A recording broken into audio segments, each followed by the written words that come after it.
Kisah Umar bin Khattab, singa padang pasir yang dijamin surga. Namun sebelum kita masuk ke videonya, mari dukung kami dengan cara like, subscribe dan share video ini agar menambah manfaat bagi umat Islam pada umumnya.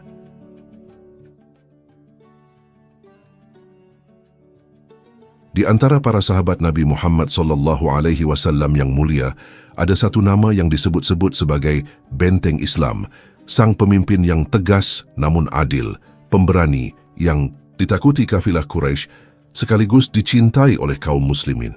Ia adalah Umar bin Khattab radhiyallahu anhu, lelaki perkasa yang disebut Rasulullah SAW sebagai salah satu dari 10 orang yang dijamin masuk surga. Awal hidup Umar bin Khattab. Umar lahir dari keluarga Bani Adi, Salah, satu cabang dari suku Quraisy, sekitar 13 tahun lebih muda dari Nabi Muhammad SAW. Ia tumbuh sebagai pemuda yang tangguh, berani dan disegani.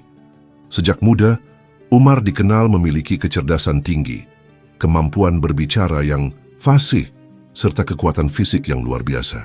Ia juga menjadi salah satu dari sedikit orang Quraisy yang bisa membaca dan menulis.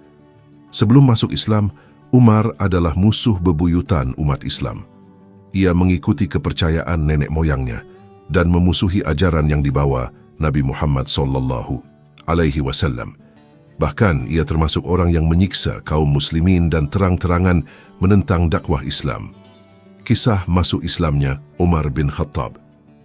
Suatu hari, Umar bin Khattab memutuskan untuk membunuh Rasulullah SAW demi menghentikan penyebaran Islam. Dengan pedang terhunus, ia melangkah penuh amarah ke rumah Arqam, tempat Rasulullah biasa berkumpul bersama para sahabat. Di tengah jalan, seorang lelaki Quraisy menghentikannya dan bertanya, "Wahai Umar, kemana engkau hendak pergi dengan pedangmu itu?" "Aku akan membunuh Muhammad," jawabnya tanpa ragu. Lelaki itu pun berkata, "Sebelum engkau pergi ke Muhammad, tidakkah engkau lebih baik mengurus keluargamu sendiri yang telah mengikuti agama Muhammad? Adik kandungmu Fatimah dan suaminya Sa'id bin Zaid telah masuk Islam." Bagai kilat menyambar, berita itu membuat Umar berbelok arah. Ia menuju rumah adiknya. Di sana, ia mendengar bacaan Al-Quran dari surah Thaha yang dibaca Khabbab bin Al-Arat. Dengan marah, Umar menghantam adiknya dan suaminya. Namun ketika ia melihat darah mengalir dari wajah Fatimah, hatinya luluh. Ia meminta lembaran Al-Quran itu dibacakan untuknya. Begitu mendengar firman Allah yang agung, hatinya terguncang. Nur keimanan masuk ke dalam dadanya. Ia segera pergi ke rumah Arqam. Sesampainya di sana, ia mengetuk pintu dengan keras. Para sahabat yang ada di dalam ketakutan. "Ini Umar," kata salah satu dari mereka. Hamzah bin Abdul Muthalib berkata, "Bukalah pintu. Jika ia datang untuk kebaikan, kita sambut. Jika ia datang dengan niat buruk, kita habisi dia dengan pedangnya sendiri." Begitu bertemu dengan Rasulullah SAW, Umar bersujud dan berkata, "Aku bersaksi bahwa tiada Tuhan selain Allah dan Muhammad adalah utusan Allah." Maka bergemuruh takbir dari para sahabat. Hari itu adalah kemenangan besar bagi Islam. Sejak saat itu Umar menjadi pelindung dakwah. Islam tak lagi tersembunyi. Ia berkata, "Wahai Rasulullah, bukankah kita berada di atas kebenaran? Maka mari kita keluar dan salat di Ka'bah."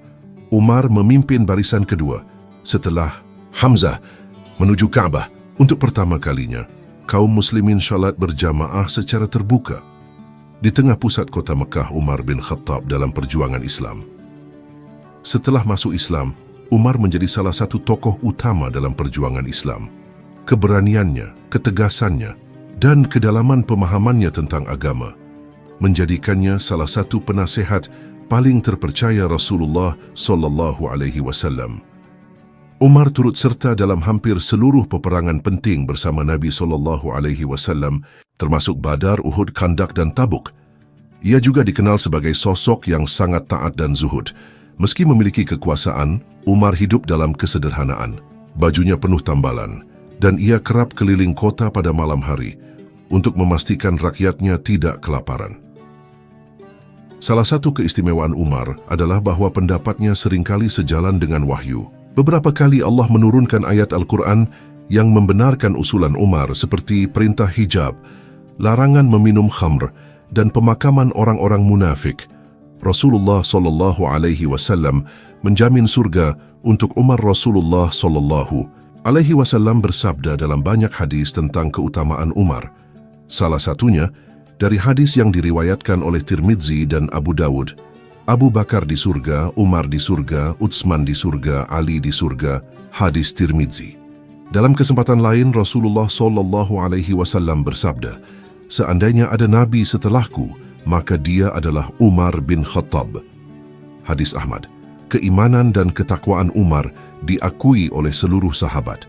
Ia dikenal sebagai sosok yang keras terhadap kebatilan, namun lembut terhadap kaum lemah dan fakir. Masa kekhalifahan Umar bin Khattab. Setelah wafatnya Abu Bakar As-Siddiq, Umar bin Khattab diangkat sebagai khalifah kedua kaum muslimin. Masa kepemimpinannya dikenal sebagai masa keemasan Islam. Di bawah kepemimpinannya, wilayah Islam meluas dengan sangat pesat. Kekaisaran Romawi Timur, Byzantium, dan Kekaisaran Persia takluk satu persatu. Wilayah seperti Syam, Mesir, Persia, dan Irak berhasil dibebaskan dalam waktu singkat. Namun Umar bukan hanya pemimpin militer, ia adalah negarawan sejati. Di masa kekhalifahannya, ia meletakkan fondasi pemerintahan modern, pengumpulan data penduduk, pembentukan departemen keuangan, diwan, pembangunan jalan, masjid, saluran air, dan pos keamanan. Ia juga menetapkan kalender, hijriyah, dan sistem penggajian tentara. Umar dikenal sebagai pemimpin yang merakyat. Ia tak memiliki penjagaan mewah, tak tinggal di istana, dan lebih suka tidur di tanah beralas pelepah kurma. Ia sering menyamar untuk menyusuri jalanan di malam hari, memastikan rakyatnya dalam keadaan aman dan kenyang. Wafatnya Umar bin Khattab. Pada tahun 23 Hijriah, ketika Umar sedang memimpin salat subuh di Masjid Nabawi, ia ditikam oleh seorang budak Majusi bernama Abu Lu'lu'ah al-Majusi. Luka yang diderita Umar sangat parah. Setelah beberapa hari dalam keadaan kritis, Umar wafat dalam usia 63 tahun. Sebelum wafat, Umar menunjuk tim syura musyawarah yang terdiri dari 6 sahabat utama untuk memilih penggantinya, dan akhirnya Utsman bin Affan radhiyallahu anhu terpilih sebagai khalifah ketiga. Umar dimakamkan di samping Rasulullah sallallahu alaihi wasallam dan Abu Bakar As-Siddiq di dalam kamar Aisyah radhiyallahu anha, warisan keagungan seorang khalifah. Hingga hari ini nama Umar bin Khattab dikenang sebagai simbol keadilan, keberanian, dan ketakwaan. Kepemimpinannya menjadi teladan tidak hanya dalam dunia Islam, tetapi juga di kalangan ilmuwan dan pemikir dunia. Ia pernah berkata, "Andai seekor keledai terperosok di Irak karena jalan rusak, niscaya aku takut Allah akan menanyakannya kepadaku di hari kiamat, mengapa engkau tidak memperbaiki jalan itu, wahai Umar?" Sungguh Umar bin Khattab adalah pemimpin yang takut akan hisab, tegas dalam menegakkan kebenaran, dan rendah hati di hadapan Allah. Maka pantaslah jika Rasulullah SAW menyebut namanya di antara penghuni surga. Kisah Umar bin Khattab adalah kisah tentang perubahan luar biasa. Dari seorang penentang keras Islam menjadi pelindungnya yang paling setia, dari seorang penindas menjadi simbol keadilan. Terima kasih sudah nonton. Jangan lupa like, subscribe, dan share ya.